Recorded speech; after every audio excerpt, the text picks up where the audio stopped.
morning po mga ka-viewers. Update lang po tayo sa bahay na pinapagawa po namin. Ang i-update po namin mga ka-viewers yung pong April 15 po hanggang April 20 po.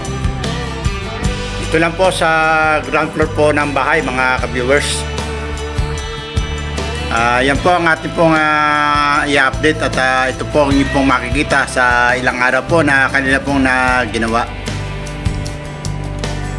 Ayan po yung ating pong kwarto mga ka-viewers at nailagay na din po yung pong hamba at yan po ang ilalim po ng hagdan ay makinis na din po.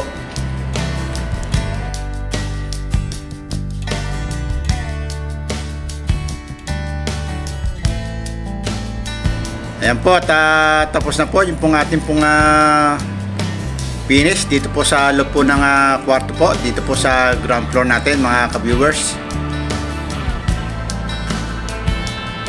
At yan po nga nakita nyo mga ka-viewers, mga tubular po ay dinilibin na din po, pati po yung mga nakikita nyo na cement board para po yan sa ating pong magiging kisame. Kung gusto nyo po malaman po yung po mga presyo ay screenshot nyo lang po yung pong nakalagay po sa taas at nandiyan po ang presyo po ng bawat nabili po natin para po sa ating pong gagawing kisame. At yan po si foreman ko, si Foreman Obet, at kinakabit niya po yung pong pintuan po natin dito sa kwarto po sa ground floor.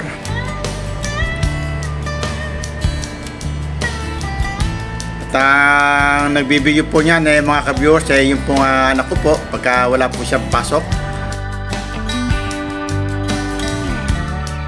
Ayan po at nakita nyo naman po na nakakabit na po yung mga pintuan po natin sa kwarto.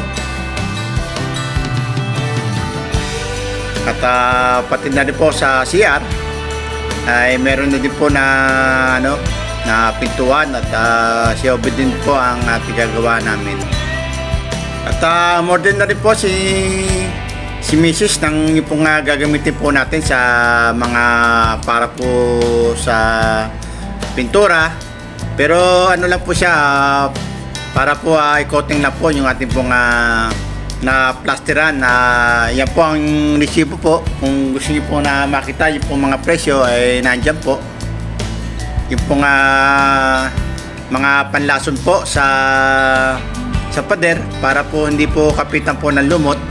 At modern na rin po si Mrs. ng isang galon na primer para po maipahid na po pagka si foreman po ay tapos na po na ipahid yung pong ating pong neutralizer na tinatawag, yung po yung chemical na inahalo po sa tubig.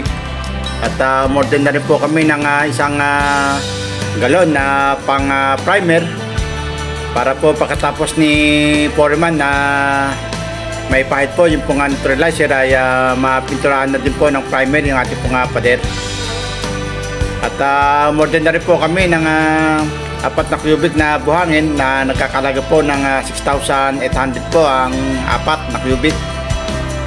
At yan po si Foreman Obet po at siya po yung nagpapahid po ng ating pong primer sa ating pong pader. At hindi na po natin naipakita yung pong pagpapahid niya po ng neutralizer. Yung pong ginamit po namin na pang-primer po mga ka-viewers ay yung pong Boschen na B701 na nagkakalaga po ng 2,350 yung pong isang galon. Hanggang dito na lang po muna mga ka-viewers yung pong ating pong update dito po sa pinapagawa po naming bahay. At i-upload ko rin po yung pong update po sa second floor na mula po April 15 at April 20. At kung bago ka lang po na napadaan sa aking YouTube channel ay huwag niyo pong kalimutan na mag-subscribe and click na din po ang notification bell para po updated po kayo lahat sa mga video na aking pong i-upload.